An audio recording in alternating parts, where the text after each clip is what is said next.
Bonjour à toutes et à tous, bienvenue dans Noir de Culture, le podcast qui explore notre histoire, nos héritages et nos récits oubliés. Aujourd'hui, on plonge dans un document rare, un témoignage direct de l'époque coloniale, le livre « Notre colonie de la Côte d'Ivoire », publié en 1903 à Paris. Écrit par Roger Villamur et Léon Richaud, deux administrateurs coloniaux, ce livre nous montre sans filtre la vision française de la colonisation en Côte d'Ivoire au début du XXe siècle. Et bonne nouvelle, ce livre est gratuitement disponible sur larevuedesressources.org. À l'époque, la Côte d'Ivoire est encore en phase de consolidation coloniale.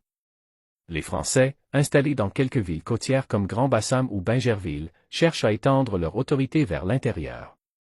Le livre de Villamur et Richaud n'est pas neutre, c'est un manuel, presque une propagande, destiné à justifier et glorifier le projet colonial français.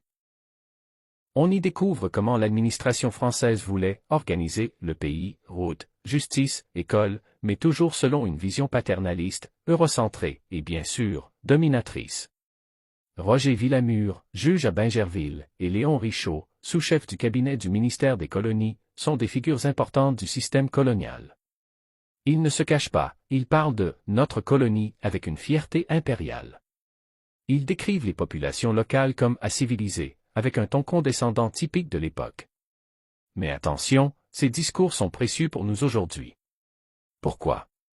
Parce qu'ils révèlent la logique du système colonial de l'intérieur.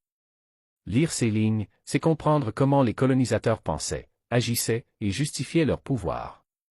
Un passage marquant. Le nègre, pour obéir, a besoin de sentir le bâton près de lui. Sans cela, il retombe dans l'oisiveté. Ce genre de phrase, c'est une gifle. Elle montre comment les colons voyaient les Africains, paresseux, incapables, infantiles. Et c'est avec ce genre d'idées qu'on a construit les politiques coloniales, l'éducation, l'économie. Mais en même temps, ce livre parle aussi des résistances, des villages qui refusent l'autorité française, des chefs locaux qui défendent leur autonomie. Ces passages sont moins mis en avant, mais ils existent. Ce livre n'est pas juste un vieux bouquin poussiéreux. C'est une pièce à conviction. Il nous aide à comprendre la structure mentale de la colonisation.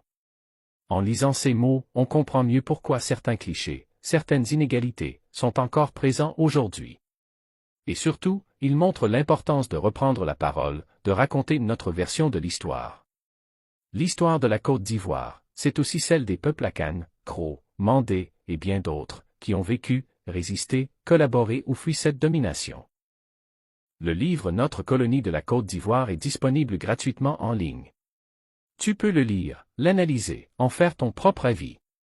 Ce genre de texte est un miroir déformant, mais utile, pour mieux comprendre le passé colonial.